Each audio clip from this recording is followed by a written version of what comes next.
नमस्कार। आज बात करते हैं कैरिबियन के दो छोटे छोटे द्वीपों सेंट किट्स और नेविस की।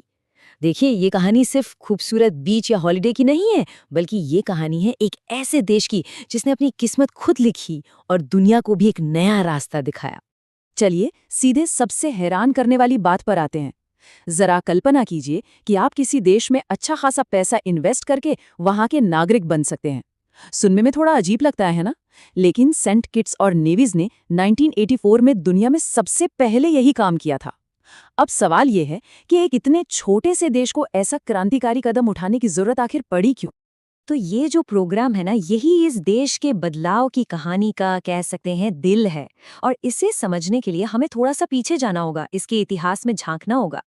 तो ये देश है वेस्ट इंडीज में, दो ज्वालामुखी द्वीपों से मिलकर बना हुआ। पता है कितना बड़ा है ये? मुंबई शहर का भी आधा नहीं होगा। यहाँ का मौसम हमेशा ही बढ़िया रहता है और इसका जो सबसे ऊंचा पहाड़ है माउंट लियामुइगा, वो ऐसा लगता है जैसे बादलों को छू रहा हो। आज की ये जो इनोवेशन है ना, इसकी जड़ें वो जुड़ी हैं इसके अतीत से। एक ऐसा अतीत जो पूरी तरह से सिर्फ एक ही चीज के इर्द गिर्द घूमता था, और वो थी चीनी। और ये चीनी जितनी मीठी थी उतनी ही कड़वी थी इसकी कहानी। ये टाइमलाइन देखिए, हजारों साल का इतिहास बस एक नजर में। यहाँ के जो मूल निवासी थे, उनसे लेकर कोलंबस का आना, और फिर आए यूरोपियन, जिन्होंने इसे बना दिया एक चीनी का बगान।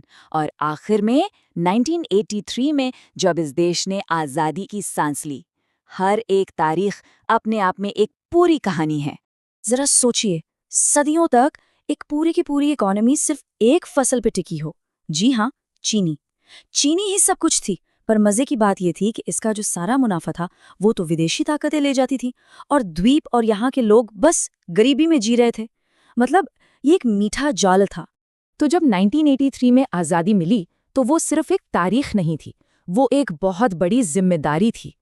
अब उन्हें चीनी के उस साए से बाहर निकलकर अपना रास्ता खुद बनाना था। ये एक नए चैप्टर की शुरुआत थी। ये तस्वीर देखिए, सब कुछ साफ हो जाता है। एक तरफ है गुलामी और सिर्फ चीनी पर टिकी अर्थव्यवस्था वाला अतीत, और दूसरी तरफ एक मॉडर्न, डाइवर्सिफाइड और आज़ाद देश का भविष्य। ये सिर्फ एक आर्थिक बदलाव नहीं था, ये पूरी की पूरी सोच का बदलाव था। तो सवाल ये है कि उन्होंने ये किया कैसे? देखिए, उन्होंने अपनी नई इकोनॉमी को कह सकते हैं 4 मजबूत खंभों पर खड़ा किया। पहला, टूरिज्म, जो दुनिया भर से लोगों को खींच लाता है। दूसरा, लाइट मैन्युफैक्चरिंग, मतलब छोटे कारखाने। तीसरा, ऑफशोर बैंकिंग। और चौथा, सबसे अनोखा, हमारा वही इन्वेस्टमेंट से नागरिकता वाला प्रोग्राम। और नतीजा क्या रहा? इसका नतीजा आज इस नन्हे से देश की जो जीडीपी है वो है करीब $860 मिलियन। अब हो सकता है ये आंकड़ा बहुत बड़ा ना लगे, लेकिन एक छोटे से आइलैंड देश के लिए ये आत्मनिर्भरता की एक बहुत बड़ी निशानी है। लेकिन देखिए, कोई भी देश सिर्फ अपनी इकोनॉमी या पैसों से नहीं बनता है ना। उसकी असली पहचान तो होती है उसके लोगों में, उसकी संस्कृति में। तो चलिए अब जरा इन द्वीपों की धड़कन को महसूस करते हैं। यहाँ की आबादी कोई बहुत ज्यादा नहीं है, करीब 53,000 लोग। और इनकी कहानी इनके इतिहास से बहुत गहराई से जुड़ी है। देखिए, 90% से ज्यादा लोग अफ्रीकी मूल के हैं। इनके पूर्वजों को सदियों पहले यहाँ गुलाम बनाकर लाया गया था। ये आंकड़ा हमें उस दर्दनाक अतीत की याद दिलाता है जिससे ये देश गुजरा है।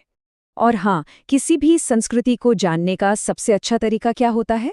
वहाँ का खाना। अगर यहाँ जाएं तो गोट वाटर जरूर ट्राई करें। ये एक मसालेदार स्ट्यू होता है।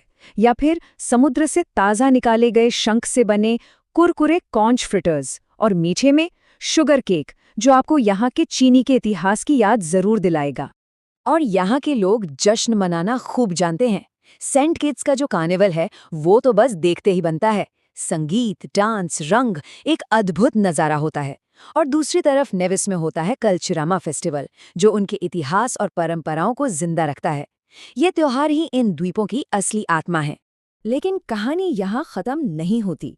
हर कहानी की तरह आगे चुनौतियाँ भी हैं, और ये देश अपनी हिम्मत और सूझबूझ से उनका सामना करने के लिए बिल्कुल तैयार है। तो आज इनके सामने नई तरह की चुनौतियां हैं। जैसे कि समुद्री तूफानों का खतरा जो हमेशा बना रहता है, क्लाइमेट चेंज का असर, और हाँ, दुनिया भर में जो इकॉनमी ऊपर नीचे होती रहती है, उसका भी असर इन पर पड़ता है। ये सब इस देश के धैर्य की असली परीक्षा हैं। तो आखिर में ये सवाल बचता है कि इस दुनिया में जहां इतनी चुनौतियां हैं, एक छोटा सा देश कैसे न सिर्फ टिका रह सकता है बल्कि तरक्की भी कर सकता है।